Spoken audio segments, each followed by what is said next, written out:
Avec moi aujourd'hui, on va parler de klaxon. Voilà, donc avant qu'on démarre, est-ce que tu peux te présenter?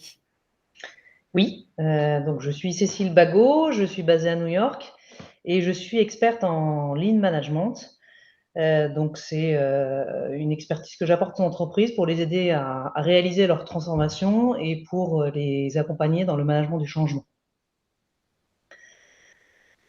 Nickel. Écoute, c'est tout à fait intéressant. Donc, tu as été amenée à utiliser, klaxon qui est un outil collaboratif, de manière plus poussée qu'avant. Est-ce que, tu peux, peut-être nous donner les 3 points qui font que, klaxon est un outil intéressant, un outil collaboratif intéressant dans le cadre de ton activité? Mmh.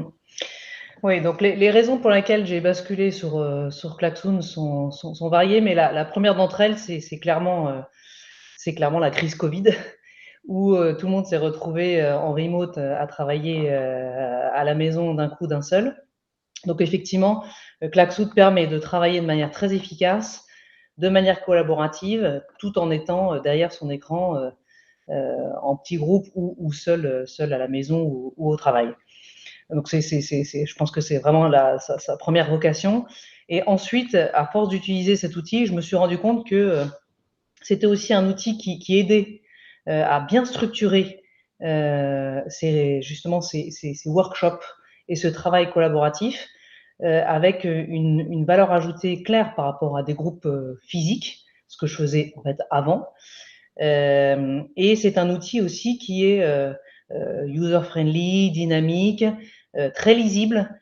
Donc les participants au workshop vont très bien suivre en fait ce qui se passe pendant le workshop, presque mieux parfois que dans un groupe physique où on peut être un peu loin du board, on voit pas bien ce qui est écrit sur les post-it, etc. OK, c'est clair. Et tu as pu comparer à d'autres solutions avant de porter ton choix sur celui-là ou pas? À l'époque, donc moi j'ai vraiment commencé pendant le Covid à utiliser cet outil. Il y avait 2 outils, Miro et Klaxoon. Klaxoon et les 2 sont de bons outils. Klaxoon est un outil français. Donc avec mon partenaire à l'époque, on avait décidé effectivement de privilégier, tant qu'à faire, les startups françaises. Et c'est un outil très stable, on n'a jamais eu de soucis de serveur ou de panne ou de bug. C'est un outil solide et fiable. OK, nickel.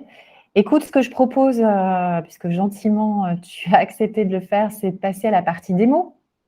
Oui, très bien. Alors je vais partager mon écran.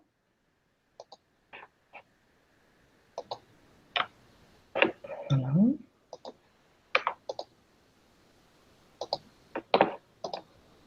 Voilà, c'est parti. Donc nous voici sur, un tableau, un board, Klaxoon. Donc dans cet exemple-là, c'était pour un webinaire fait avec, un de mes partenaires, OnePoint.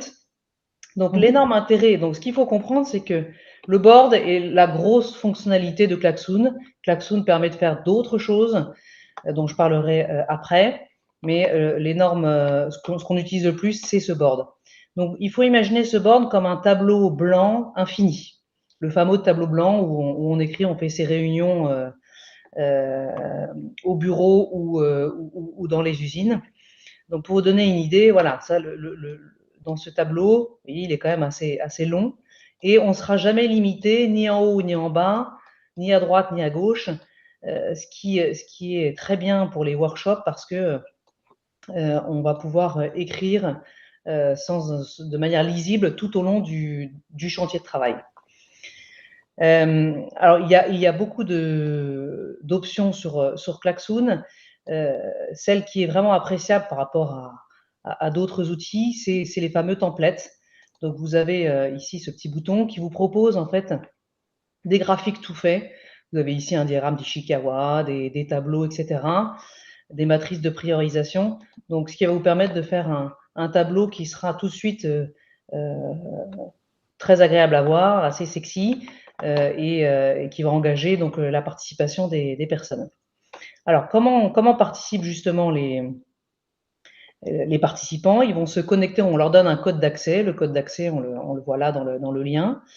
Et ils vont se connecter et finalement, s'ils sont en remote type Zoom ou Teams, ils vont avoir 2 fenêtres, leur fenêtre Klaxoon avec le tableau partagé et l'autre fenêtre Teams ou Zoom de la réunion faite en remote. Donc, comment participent les gens? En fait, il y a un tableau qui a été préparé par l'animateur, hein, qui va faciliter la réunion, et les personnes peuvent émettre leurs idées à travers ces post-it. Alors, il y a plein d'options, on peut mettre des catégories, des couleurs, etc. Mais c'est comme ça que les personnes vont interagir. Ce qui est très appréciable dans ce Klaxoon, c'est que chacun a donc son tableau partagé, mais sa propre vision sur sa fenêtre de son PC. Ce qui permet je peux zoomer moi-même pour voir une notion qui m'intéresse davantage ou parce que j'ai pas bien compris une notion. Je vais pouvoir aller examiner les post-it des uns et des autres, telle partie du tableau. Chacun, en fait, peut se balader et regarder le tableau avec ses yeux sans qu'on impose, comme un PowerPoint partagé sur Zoom, une vision qui est en fait rigide. Là, chacun peut bouger à loisir sur le tableau et regarder ce qui l'intéresse, revenir, réfléchir. L'autre fonctionnalité que j'apprécie beaucoup dans Klaxoon, et ça qui est un plus par rapport aux réunions présentielles, c'est les fameux brainstorming silencieux. J'en fais beaucoup. Donc effectivement, bon, une des activités typiques d'un workshop Klaxoon, c'est de demander aux participants de réfléchir sur des idées de solutions ou des problèmes qu'ils repartagent, des difficultés rencontrées. Donc, ils émettent des idées et ça, on peut le faire en silence et chacun va être dans sa petite bulle, derrière son PC et en fait, les idées, ils vont sans être dérangés comme dans une salle de réunion par quelqu'un qui va tousser, qui va rigoler ou qui va rentrer dans la salle à ce moment-là. On est vraiment dans des conditions de réflexion très fortes, mais tout en étant ensemble, en collaboratif. Et j'ai constaté que les workshops sur Klaxoon étaient extrêmement efficaces et je pense notamment par ce biais-là. On mixe un travail individuel intense à du collaboratif où on partage les idées de manière aussi très efficace parce qu'elles sont très lisibles. Donc, je prends un exemple justement d'un brainstorming sur les difficultés rencontrées sur un thème particulier. Voilà, là, les participants vont poster ici toutes leurs idées et les difficultés qu'ils rencontrent sur le sujet. Et les animateurs, ou les facilitateurs, vont pouvoir trier les idées par cluster pour en dégager ensuite une synthèse et des tendances. Comme vous pouvez le voir, effectivement, au niveau graphisme, on peut faire beaucoup de choses. C'est aussi complet qu'un PowerPoint. On peut intégrer des photos, des films. Ici, donc on mixe à la fois de la présentation, donc là c'est de la présentation d'études de cas, avec toujours du collaboratif. Donc on invite les participants à donner leur avis sur l'étude de cas immédiatement, à dire ce qu'ils préfèrent. On peut liker sur Klaxoon, on peut faire des sondages, des petites animations effectivement qui vont permettre de redynamiser le workshop pour avoir quelque chose de à la fois efficace mais aussi intéressant et soutenu en termes de contenu pour les participants. La seule contrainte de Klaxoon, de mon point de vue, c'est le temps. Voilà. Pour moi, un workshop Klaxoon ne doit pas excéder 1h30 parce qu'on est quand même derrière son écran. Et donc, effectivement, les gens vont être statiques, vont pas pouvoir se lever comme dans une salle de réunion.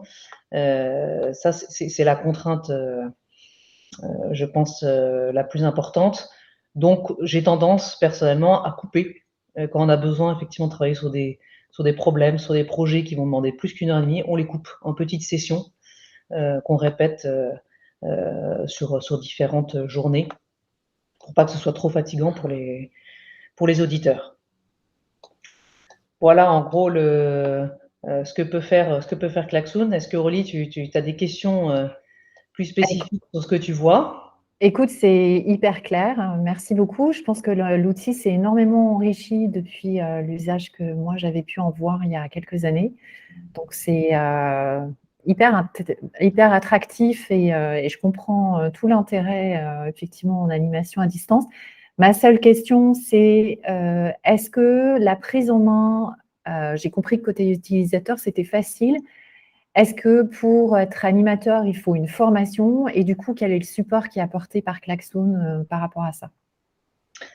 Alors oui, il faut se former. Enfin, avant d'animer un workshop, il faut prendre le temps de se former. On peut se former soi-même. Il y a beaucoup de tutos sur le web, où il faut participer à un chantier en tant que facilitateur. On peut être plusieurs facilitateurs, hein, sur un workshop et un board Klaxoon. Il y a effectivement quelques notions à connaître, pour bien animer et bien surtout, dessiner son board au départ et gérer correctement ses utilisateurs. Ça, je recommande effectivement de se renseigner pour éviter tout simplement quelque part la panne pendant le workshop où l'animateur dans ce cas-là se sent très seul parce qu'il y a un problème technique et il n'arrive pas à le résoudre. Voilà. Globalement, encore une fois, c'est une solution très, très fiable, mais il y a certains boutons, etc., options, paramètres notamment pour pas que les personnes puissent bouger les formes. Ça, c'est le paramètre à bien maîtriser. Et ça, c'est le facilitateur, l'animateur qui va le paramétrer avant le workshop. Ok, bah écoute, merci beaucoup, c'est très clair. Et puis, bah, j'espère que ça donnera des éléments à ceux qui se posent la question d'animer ces workshops à distance qu'on est de plus en plus amené à faire, que ce soit à cause du Covid ou parce que tout simplement on est des équipes dans différents endroits. Donc, merci encore et très belle semaine à toi. À très bientôt, Cécile. Merci Aurélie.